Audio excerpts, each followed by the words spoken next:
Live from New Delhi, you're watching DD India Live, India's voice to the world. I'm Abhishek Mahajan. Coming up in the next 30 minutes. India's Prime Minister Narendra Modi takes a lion safari at Gir Wildlife Sanctuary in Gujarat for World Wildlife Day. Reiterates commitment to protect and preserve India's biodiversity. UK, France proposed partial one-month Ukraine truce at London summit. Russia says meet not aimed at achieving peace, as funding pledges from European leaders will cause the conflict to drag on. And Anora, the story of a sex worker, sweeps Oscars with 5 awards including Best Actress, Director, Film.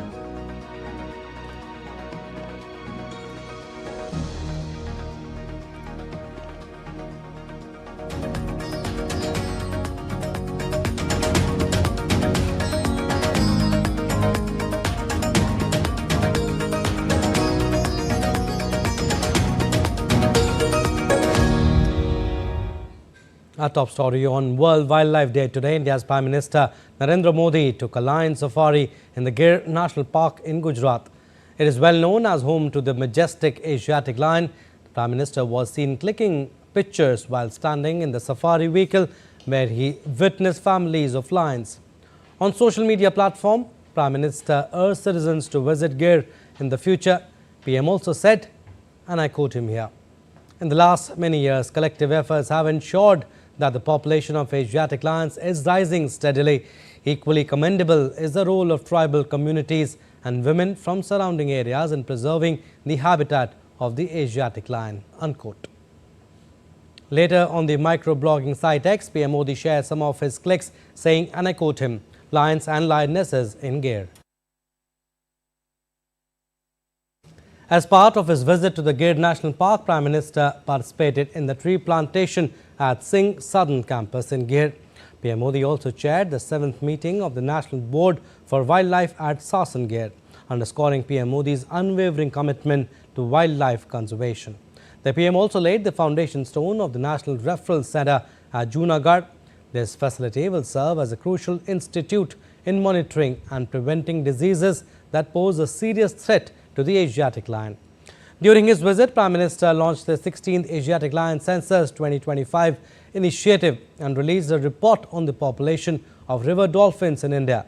He also announced the setting up of a Centre of Excellence in Coimbatore for human-wildlife conflict management. PM also interacted with the forest staff at Sasan Gir, recognizing their efforts and discussing ways to enhance on-ground conservation strategies.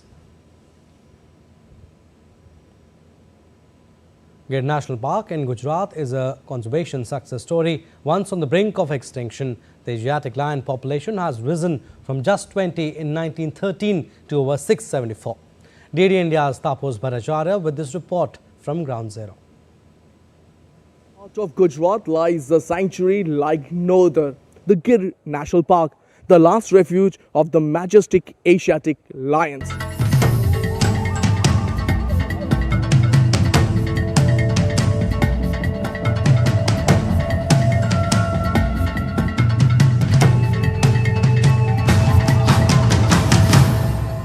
Once on the brink of extinction, these big cats numbered just 20 in 1913 due to hunting and habitat loss. But thanks to the conservation efforts, Gir has become a wildlife sanctuary in 1965, and today over 674 lions roam freely in the protected paradise. Gir is not just a park, it's a testament to resilience. Indian Forest Department along with the local communities has played a crucial role in safeguarding these lions. Rescue operations, habitat preservations and anti-poaching measures have made this a global conservation success story.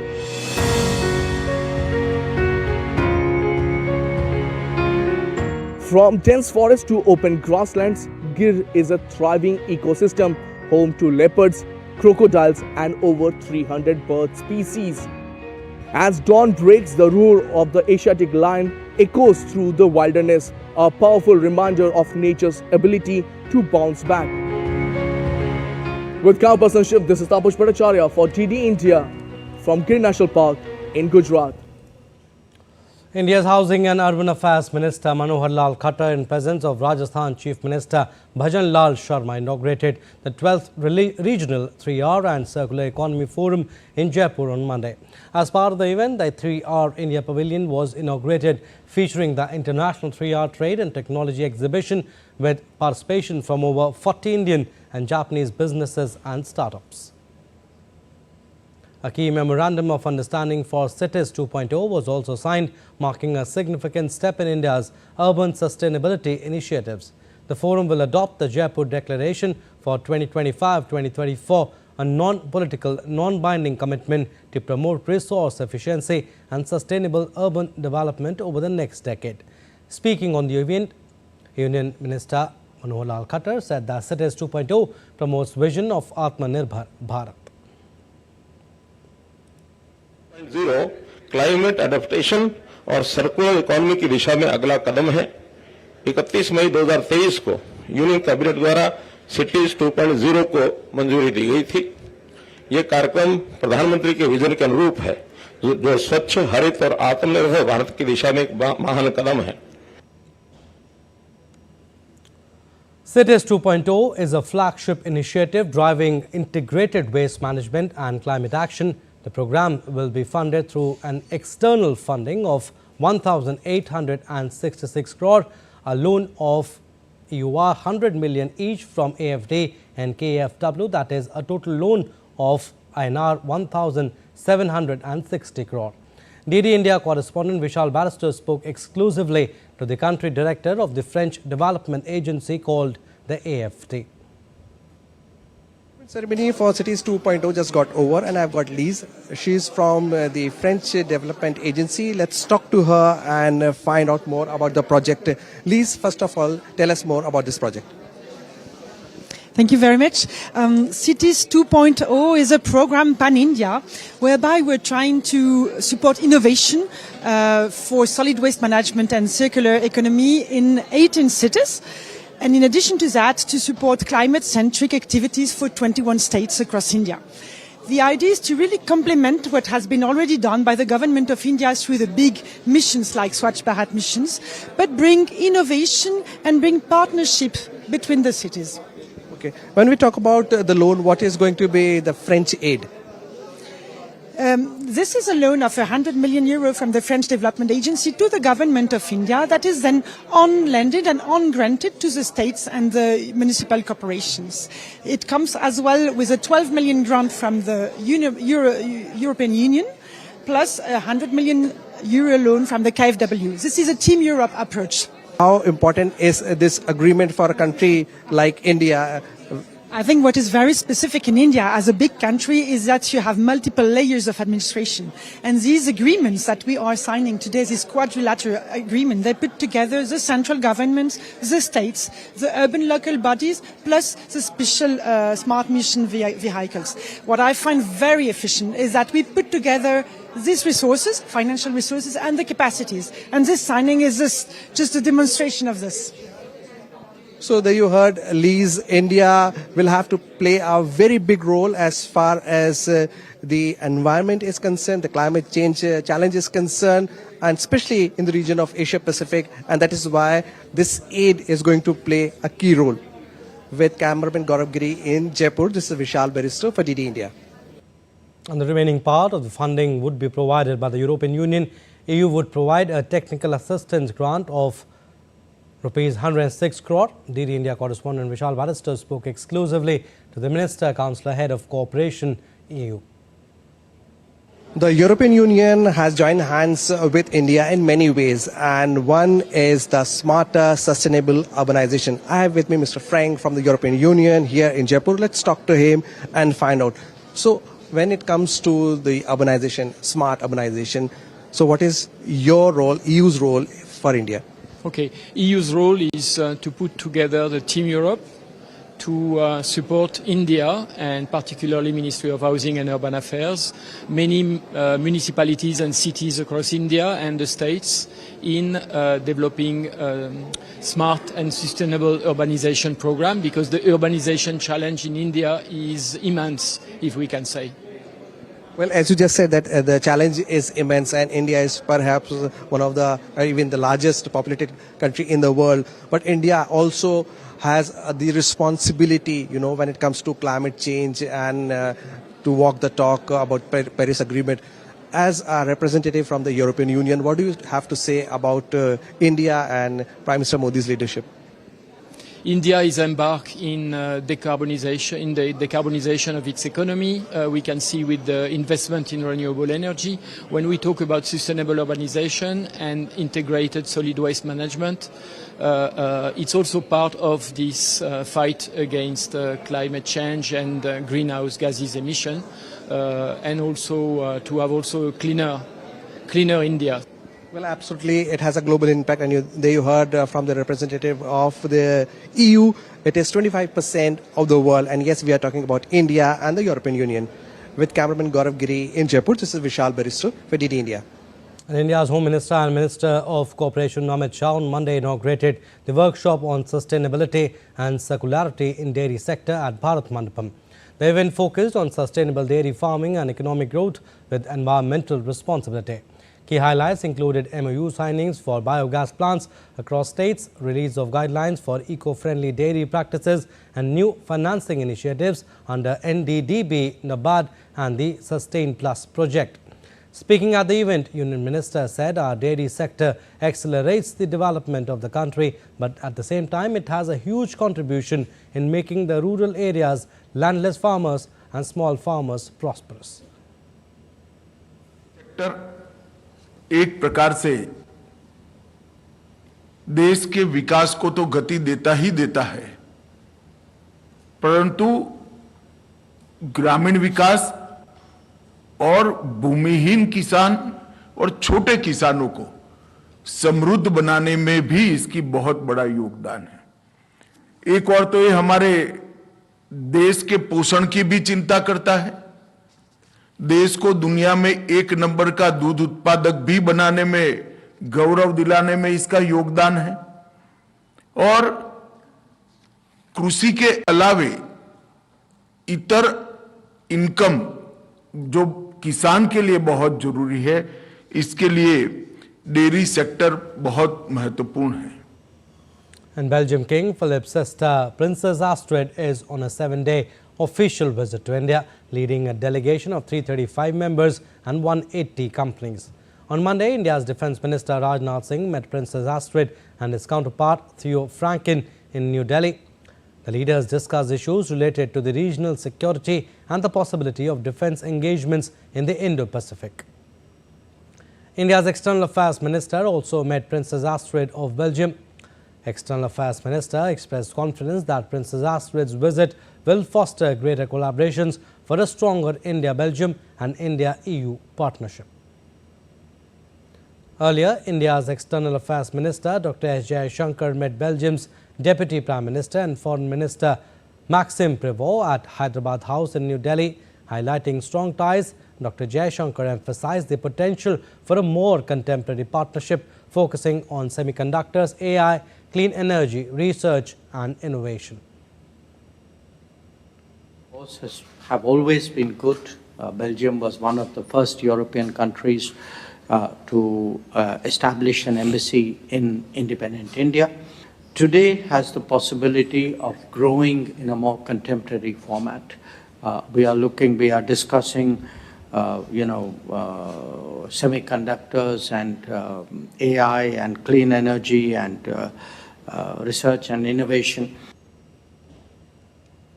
And President of India Draupadi Murmu graced the Visitors Conference 2024-25 Rashtrapati Bhavan in New Delhi on Monday. Addressing the gathering during the presentation of 8th Visitors Award, President Murmu said that the award highlights the efforts and contribution in the field of innovation, research and technology. Research तथा technology development के क्षेत्र में उनके असाधारण योगदान को मान्यता देने का एक महत्वपूर्ण माध्यम है। मुझे आशा है कि हमारे देश में उच्च शिक्षा से जुड़े लोग इन क्षेत्रों में अनेक नई प्रतिमान स्थापित करेंगे।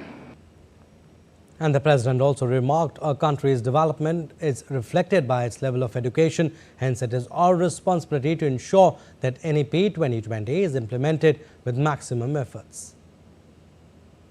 राष्ट्रीय शिक्षा नीति को लागू हुए लगभग 5 वर्ष हो रहे हैं। उच्च शिक्षण संस्थानों से जुड़े सभी लोगों को यह सुनिश्चित करना है कि राष्ट्रीय शिक्षा नीति के भी सभी और हम और भी तेज गति से आगे बढ़े। Still to come on this edition of DD India Live. European Commission President Ursula von der Leyen aims to rearm Europe 2 days after disastrous clash between Zelensky and Trump. Ajinkya Rahane to lead KKR in 2025 edition of the IPL beginning March 22nd.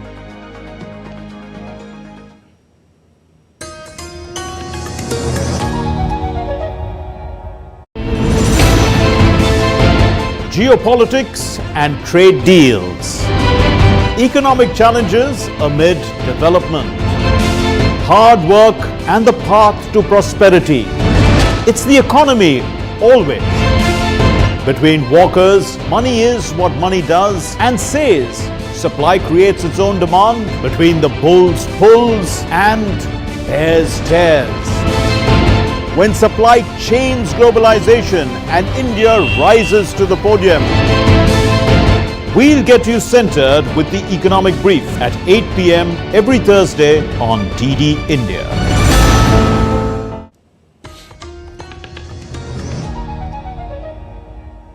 Welcome back. You're watching DD India Live. I'm Abhishek Mahajan. Austria's Conservative People's Party leader Christian Stocker sworn in as country's new chancellor on Monday. Stocker will head the three-party governing coalition. The new cabinet members were also sworn in at the ceremony hosted by President Alexander Van der Bellen. This ends Austria's longest ever wait for a new government after the September election.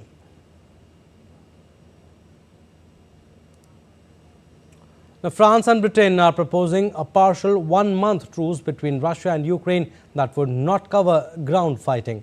However, the truce would cover air, sea and energy infrastructure attacks. The UK Prime Minister Keir Starmer announced a 4-point plan to work with Ukraine to end the conflict and defend the country from Russia. UK Prime Minister did not state which countries had agreed to join this coalition of this willing, but said that those who had committed would intensify planning with real urgency.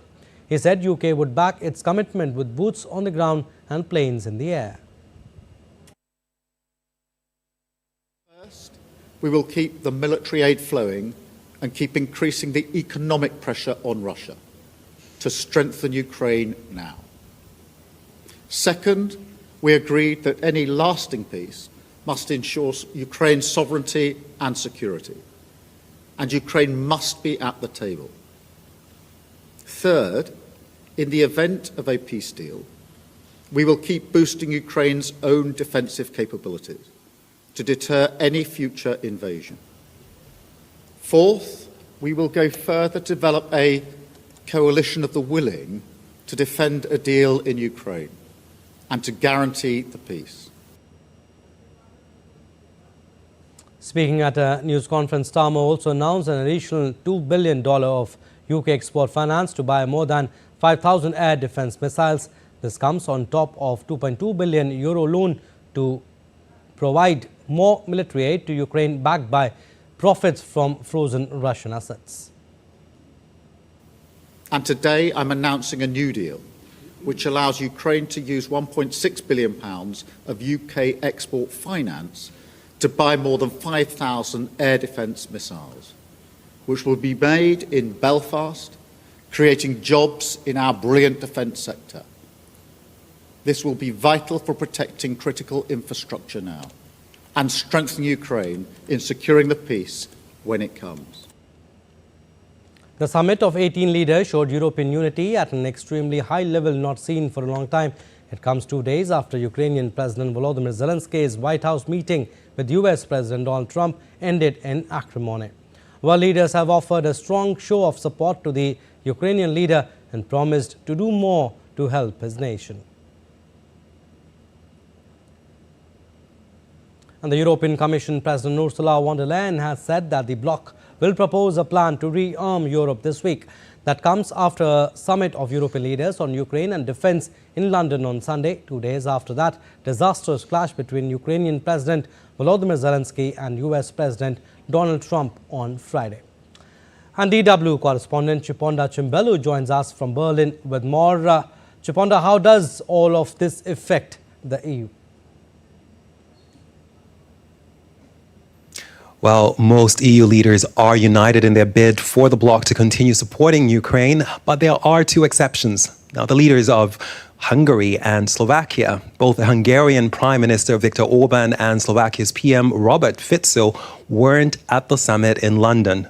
The two leaders are more aligned with Russia on Ukraine. Now, Hungary's Orban has said that the EU should follow the example of the Trump administration and have talks with Russia on a ceasefire and peace in Ukraine. And he said that even a day after that disastrous clash in the Oval Office.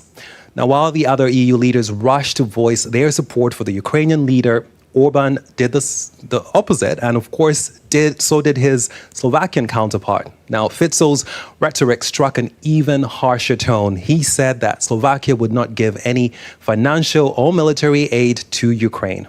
Now, to proceed in unity, the EU needs all its 27 member states to agree. So that is something that we will need to watch out for on Thursday when the European Commission presents its proposal to rearm Europe. And Kremlin spokesman Dmitry Peskov said on Monday that pledges made by European leaders at a London summit on Ukraine to increase funding to Kiev, including $2 billion air defense missiles deal from Britain, will not help bring about a peaceful resolution to the conflict. He further said that rising tensions between the US and Ukraine shows how difficult it will be to reach a settlement.